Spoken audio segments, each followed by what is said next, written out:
Star baseball player story. Greg Maddux. Pinpoint accuracy.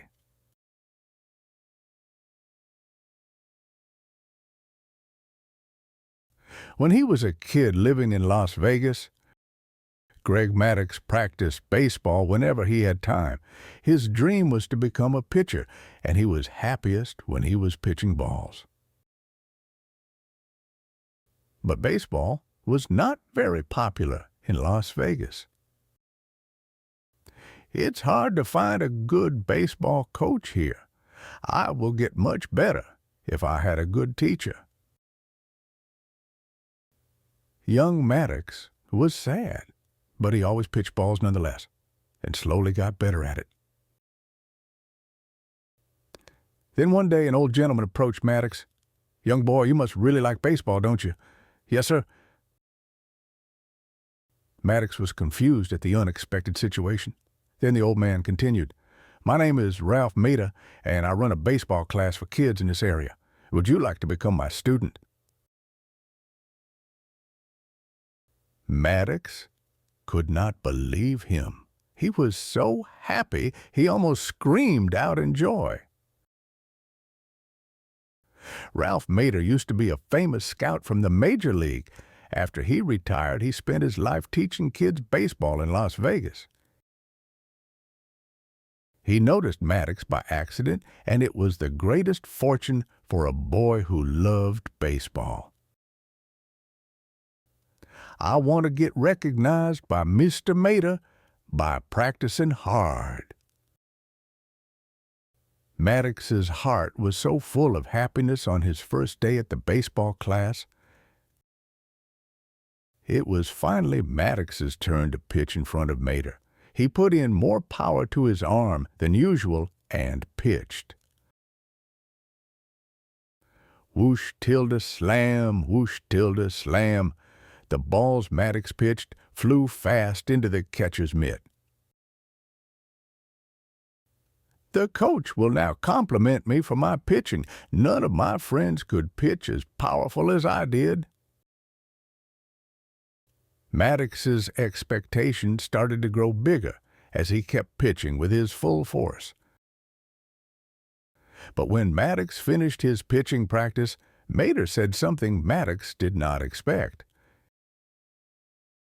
He did not give him even a piece of compliment, but he poured down criticism on him.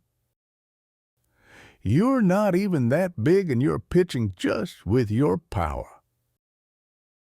Fastballs are not the only way to take out the batters." Then Mader taught him a pitching style that matched him. "You have to pitch a strike like it's a ball, and a ball like it's a strike." At first, Maddux could not understand what he meant. "Mr. Mader, I don't understand what you're saying." Then Coach Mader wrapped the shoulders of young Maddux with his hands and continued in a sincere face. "What is most important in a pitcher is not the speed, but the control. The ability to pitch a ball accurately toward the point you want it to go." It was then when Maddux realized one thing he must keep in his mind as a pitcher. You can never become a great pitcher if you are throwing a ball only with your forces. Ever since then, Maddux tried to remember Mr. Mader's teaching throughout his professional career. Thanks to that, he was able to be nominated by the Chicago Cubs when he was 20. At first, the scout of the Chicago Cubs was not very satisfied with Maddux.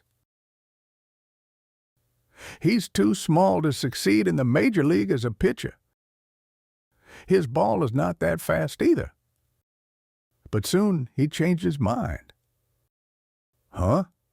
I think I should wait and see more of him." What attracted the eyes of the scout was the pitching posture of Maddux.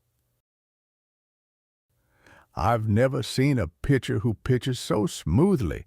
He looks relaxed, but the control is excellent. Then Maddux started to show different aspects of him. He started to shower, not exactly fast balls, but fast enough balls. After seeing that, the scout murmured with confidence, "I see. That pitcher is not incapable of pitching fastballs. He's just focusing more on the accuracy and the movement of the balls." Maddux finally became a Major League Baseball player after being recognized for his talent.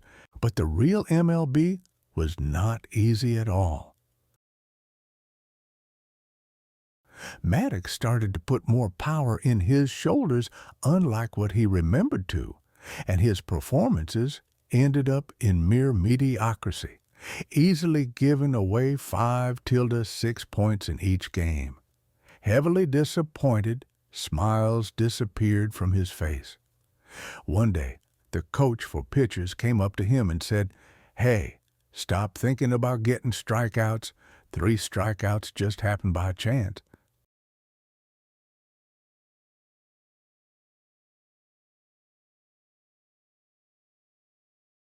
It felt like Maddux was hit on the head as he heard that. "Yes, that's it. I have been trying showy pitches without knowing because I'm on the major league grounds." Of course, Maddux had been forgetting his strong point because he wanted the peak of pitches, the 3 strikeouts.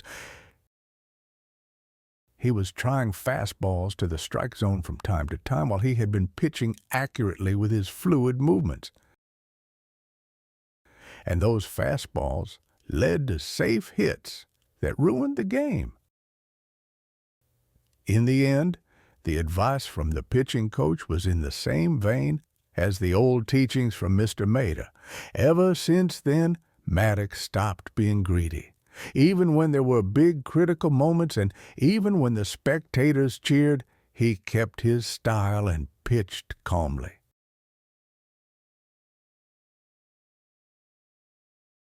Impatient batters would swing at balls that looked like strikes and got outs. And Maddux made more 3 strikeouts than before. "I can't distinguish Maddux's balls. It looks like a ball when I was going to hit. Then it looks like a strike when I just look at it." Batters complained like this after getting outs. As Maddux became more and more powerful, the batters' complaints poured in. So, how many pitching styles does Maddux have? He throws 100 balls during the game, and all of those 100 balls are all different. Of course, this was an exaggeration. Maddux could throw numerous different kinds of breaking balls, but he didn't have 100 different types of them. It means that even if he pitched the ball with the same characteristics as before, he constantly changed the velocity and the direction of the balls, so his pitching confused the batters.